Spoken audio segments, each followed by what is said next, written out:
Good evening, everyone. Romney Smith at WTOC for The News Now. Yes, this is the political edition, the preview to the political party we call Election Day tomorrow. So heads up, if you don't want to talk politics, go turn on the TV, because that's what we're getting into right now. So thank you so much for those of you who are joining. We certainly appreciate it. Those of you watching on our website, WTOC.com, the WTOC app, Amazon Fire, Roku, YouTube, Twitter, Facebook, and Facebook is where you can join me now. I've got several of you already weighing in. Teresa Braddock, Joshua Asanowitz, Stacy Cook Cooper, or Wright, and so many more of you. Thank you so much for tuning in. We certainly appreciate your time. So normally, guys, if you're familiar with The News Now for WTOC, you know that I typically do the 2 and 3 p.m. digital newscast. But my buddy Mike Seale did it today because I was out actually talking with the current Secretary of State and Republican gubernatorial candidate Brian Kemp.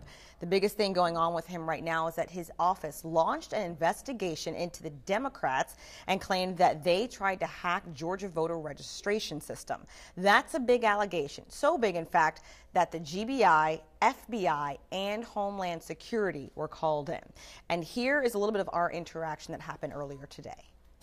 A small crowd was excited to welcome Brian Kemp back to Savannah before Election Day.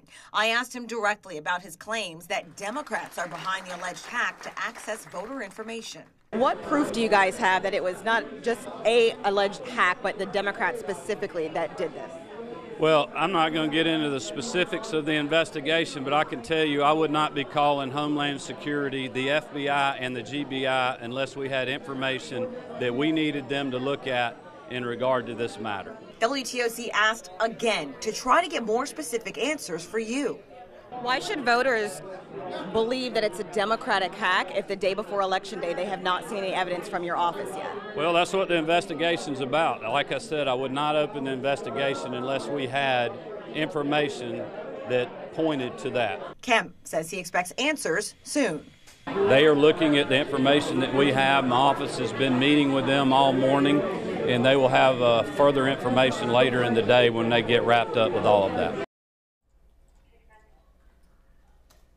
So the reason I asked the question multiple times, just to clarify, is because the first time he said kind of a generic canned answer that we'd heard before, which is it's under investigation, but we wanted proof. Because you guys have been asking us, and quite frankly, we wanted to know as well, what proof do you have? Because for me, if I had proof, I'd be waving it like the flag, because if you have proof of that, you come out with it. So apparently it can't come out right now because it's still under investigation. We have checked back because you heard him say that they hope to have it wrapped up tonight. My calls have not been returned because I obviously want to know if they found something, because if they did, we got to put that out on TV.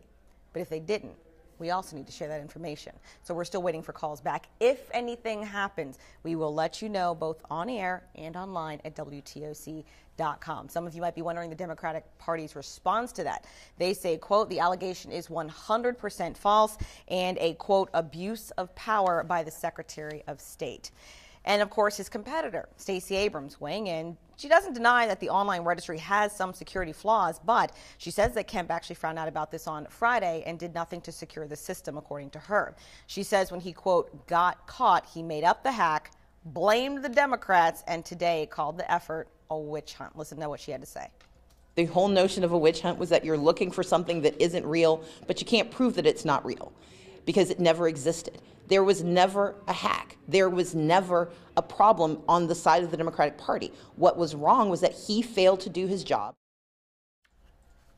If you guys would like to read more about the issue, we have that on our website, WTOC.com. Again, this just came out Saturday, so pretty recent that the Secretary of State's office is now saying that the Democratic Party tried to hack into the voter registration system, yet at this time offering absolutely no evidence or proof of, one, any hack, or two, specifically how the Democrats did it that he claims. So we're still waiting to hear back from the FBI, GBI, and Homeland Security and the Secretary of State's office because none have offered any evidence at this time. But if we get any, we're going to let you know, because that could be a major shakeup if anything comes out, or if it doesn't and it's proven otherwise, that could also be a major issue. But I also want to focus. We have the red, we have the blue. Don't forget there's a third-party candidate, right? For governor. Libertarian Ted Metz is campaigning ahead of tomorrow's election. He was in Atlanta today. Metz is facing pretty long odds, as you probably know, but in an interview with WTOC, he says he's up for the challenge.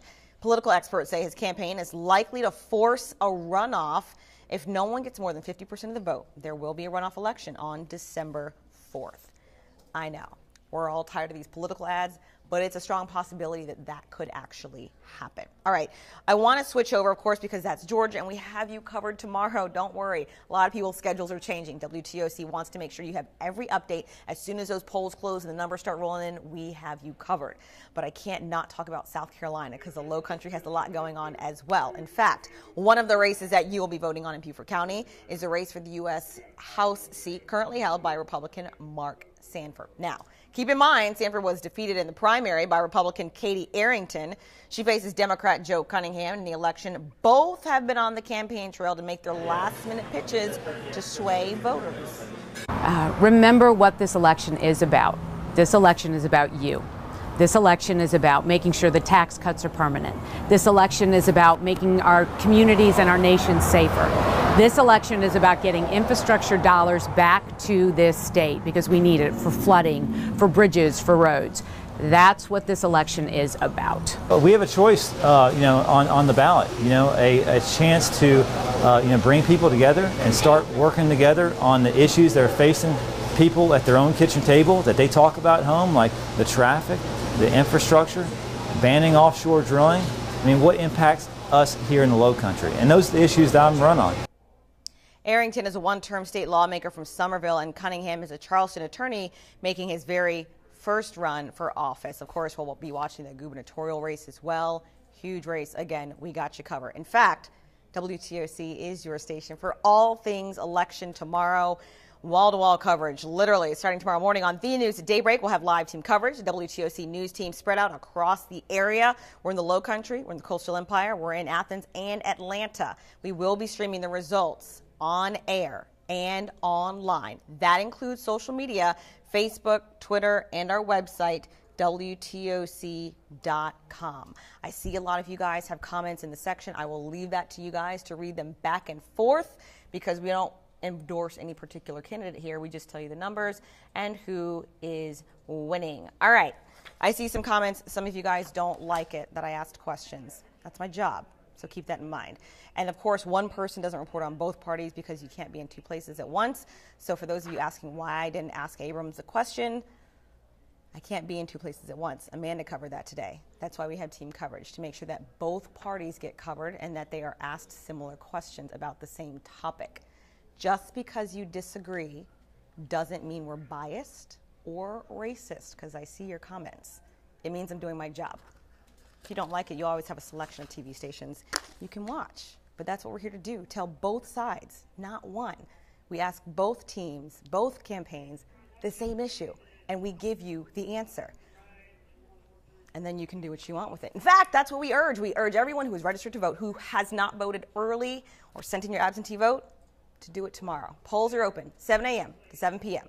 We will be here to give you full coverage. As soon as those polls close and the numbers start rolling in, it gets really exciting in the newsroom as we see who the next governor will be, the different amendments that we have covered extensively for you guys. We're going to break it down, recap it, show you how it's going. It's a really busy, long, exhausting, but exciting day, and we have the best news coverage and the most news coverage in our area, so we're glad that we have that resource for you. We're excited to be that resource for you as well. All right, guys, keep in mind the next digital update will be at 9 p.m., focusing on weather. Yes, there's a very strong chance of rain tomorrow, but that should not stop you from going to the polls. And as always, you can reach us online at WTOC.com. Have a great evening.